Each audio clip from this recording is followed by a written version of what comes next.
সকাল সকাল ঘুম থেকে উঠে বারান্দায় এসে সারপ্রাইজড হয়ে গেলাম। এই ফলটা হয়ে আছে আমার বারান্দা, অথচ আমি নিজেই জানি না গাছের পাতার আড়ালে এটা লুকিয়ে ছিল। তো এই যে গাছগুলো থেকে হয়েছে, এই গাছগুলো কিন্তু আমি বুনি নাই। আমি যে সবজি ফল টল খেয়ে যে সবজি কাটার ময়লাগুলো এই টবে রাখি, সেখান থেকে এই গাছগুলো হয়েছে। আর এই যে অনেকগুলো মরিচ ধরেছে আমার গাছে। আমি কিন্তু এই বারান্দার টবে অনেক মরিচ খাই, বোম্বাই মরিচ, এই যে কৃষ্ণচূড়ার মরিচ।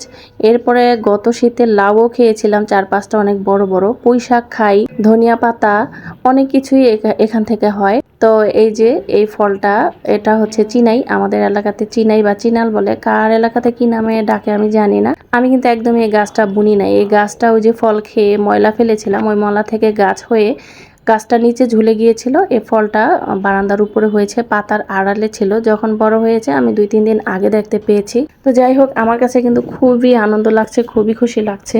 এই যে আরো ছোট ছোট এগুলো ধরেছে। তো প্রথমে ভেবেছিলাম শশা, এরপরে দেখি চিনাই।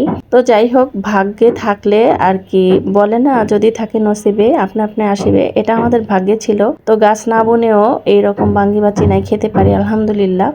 তা আমি সকালবেলা ঘুম থেকে উঠে বাঙ্গিটা কেটে ফেলছি, কারণ যেহেতু পেকে গিয়েছে, গাছ পাকা ফরমালিন মুক্ত, একেবারে ফ্রেশ।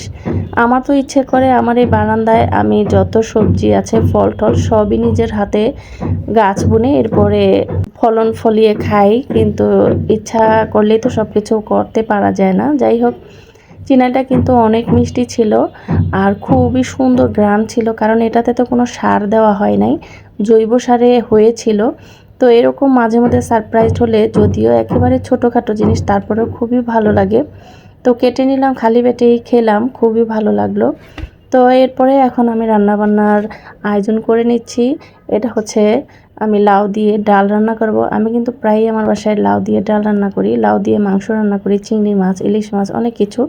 তো লাউটা 2-3 দিন ফ্রিজে ছিল, ফ্রিজে থেকে ভেতরটা শুকিয়ে গিয়েছে, বিচিগুলো একবারে বড় বড় হয়েছে। মানে লাউ আর ঢেঁড়স এই দুইটা সবজি কিনে ঘরে রাখলে 2-3 দিনে বাড়তি হয়ে যায়। আর বেগুন কেটে নিচ্ছি, ইলিশ মাছের সাথে বেগুন ভাজবো। আমাদের বাসায় ইলিশ মাছ ভাজলে এই যে গোল বেগুন না ভাজলে যেন মাছ খাওয়া পরিপূর্ণ হয় না। আমি কিন্তু এই গোল বেগুন এইভাবে চাকচাক করে কেটে ডিপ ফ্রাই করে ভেজে এরপরে কাঁচা পেঁয়াজ, ধনিয়া পাতা, শুকনো মরিচ দিয়ে ভর্তাও করি।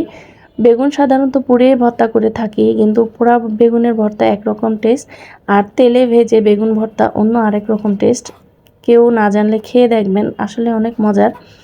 তো দুপুরে রান্নাবান্নার জন্য আমি সবজি কেটে রেডি করে নিচ্ছি, আর ভিডিও লম্বা হয়ে যাবে, সেই জন্য আর আপনাদের সাথে আর কিছু শেয়ার করলাম না।